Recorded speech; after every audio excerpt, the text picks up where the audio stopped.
Parler tous ces souvenirs qu'on a de Michel Blanc avec des phrases particulièrement connues, des moments de films particulièrement drôles, d'autres plus sombres. Eh bien, Julien Gall les a réunis dans un joli sujet. Regardez. Il était un de ces acteurs dont la carrière a marqué plusieurs générations. Michel Blanc était connu du grand public pour son rôle de Jean-Claude Duss, célibataire lourdeau et maladroit dans la saga Les Bronzés. Avec nous ce soir? Non, je peux pas, j'ai un rendez-vous. Avec qui? Avec la patronne de l'hôtel. Ah, je peux pas lui poser un lapin, ça serait dur, elle a tellement insisté, quoi. Et puis en plus, je sens que ce soir, je vais conclure. Tu m'aides pas là? Non, pas là, non. Tu sais que tu me sidères, Jean-Claude. Ça fait 2 jours que tu es là, et t'es déjà sur un coup. Écoute Bernard, je crois que toi et moi, on a un peu le même problème. C'est-à-dire qu'on peut pas vraiment tout miser sur notre physique, surtout toi.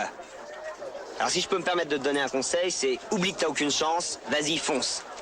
On sait jamais, sur un malentendu, ça peut marcher. Bon, je vais prendre le télésiège, faut que je me change. Mais au-delà de ce personnage, le comédien et réalisateur a traversé les époques avec des succès. Au théâtre d'abord, la rencontre avec ses complices du Splendide pendant leurs années lycée va changer son destin au milieu des années 70. Avec Christian Clavier, Gérard Jugnot, Thierry Lhermitte, Marianne Chazelle et Josiane Balasco, il enchaîne les succès. Au départ, on n'avait pas le choix, on pouvait pas en jouer au café-théâtre parce que c'était le seul endroit où on pouvait faire à peu près des choses qui nous intéressaient nous et jouer tous les soirs et faire notre métier.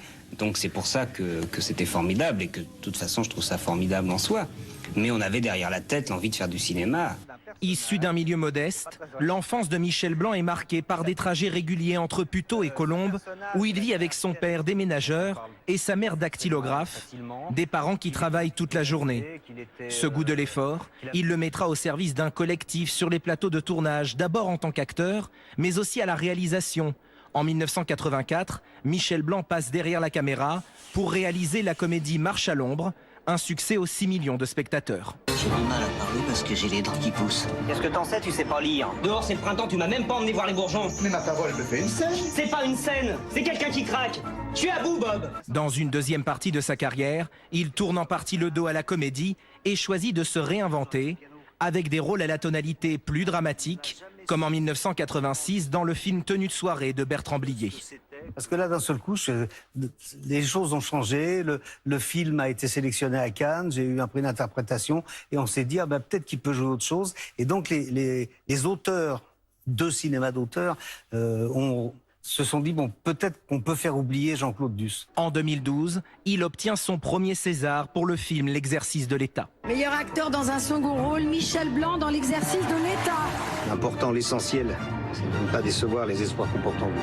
C'est un type de rôle dont je rêvais, mais j'étais pas sûr que vous m'acceptiez dans ces rôles-là. Outre de grands rôles inoubliables, Michel Blanc laisse derrière lui le souvenir d'un comédien aux multiples facettes, mais aussi d'un homme simple et populaire. Et on est aussi avec Youssef Bouchiki, journaliste culture.